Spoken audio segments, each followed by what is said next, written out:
20 বছর আগে 19 নম্বর জার্সিতে আবির্ভূত হয়েছিল 18 বছর বয়সী এক কিশোর। সে হতে চেয়েছিল ফুটবলার, কিন্তু হায়, ঈশ্বর তাকে বানিয়েছেন গড অফ দ্য গেম। সে জিততে চেয়েছিল বিশ্বকাপ, বদলে তার হাতের মুঠোয় গোটা বিশ্ব। ফুটবল নয়, তার পায়ে খেলা করে প্রাণের স্পন্দন।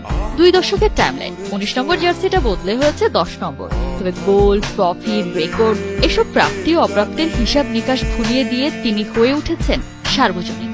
Lionel Messi, the captain, football দুনিয়ার অবিসংবাদিত কে। এল ক্যাপিটান এস দ্য ফেস। খুশি আর্জেন্টাইন ক্যাপ্টেন। বুয়েনোস আইরেসের শেষ ম্যাচকে সামনে রেখে এজিজা ট্রেনিং সেন্টারে এমনই চিলমুডে হাজির এলামটেন। লিওকে একটিবার দেখতে সমর্থকদের ক্লান্তিহীন মধুর অপেক্ষা। কে জানে এ পাড়ায় আর পা পড়বে কিনা ঘরের ছেলের। বিশ্বকাপ বাছাই ডাবল হেডার শিডিউলে আর্জেন্টিনার প্রথম ম্যাচ ভেনেজুয়েলার বিপক্ষে।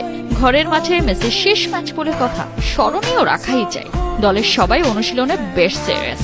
আবেগকে সরিয়ে এই শিডিউলে অবশ্য মেসির জন্য অপেক্ষা করছে নতুন একটা মাইলস্টোন। কোয়ালিফায়ারে মেসি এরই মধ্যে অল টাইম গোল স্কোরার। তবে ভেনেজুয়েলার ইকুয়েডরের বিপক্ষে মাঠে নামলে আর্জেন্টাইন সুপারস্টার হয়ে যাবেন সবচেয়ে বেশি বাছাই পর্ব খেলা ফুটবলার। ক্যারিয়ারে 71টি কোয়ালিফায়ার ম্যাচ খেলেছেন লিওনেল মেসি। 72 ম্যাচ খেলা ইকুয়েডরের সাবেক ক্যাপ্টেন ইভান লিস্টের টপার। মেসি 2 ম্যাচ খেললে সাউথ আমেরিকান কোয়ালিফায়ারে সবচেয়ে বেশি 73 ম্যাচ খেলার রেকর্ড করে ফেলবেন।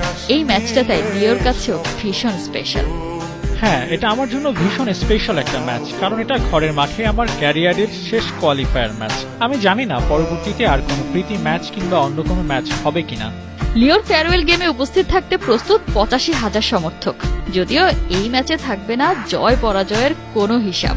সমর্থকরা শুধুই বলবে থ্যাংক ইউ ক্যাপ্টেন।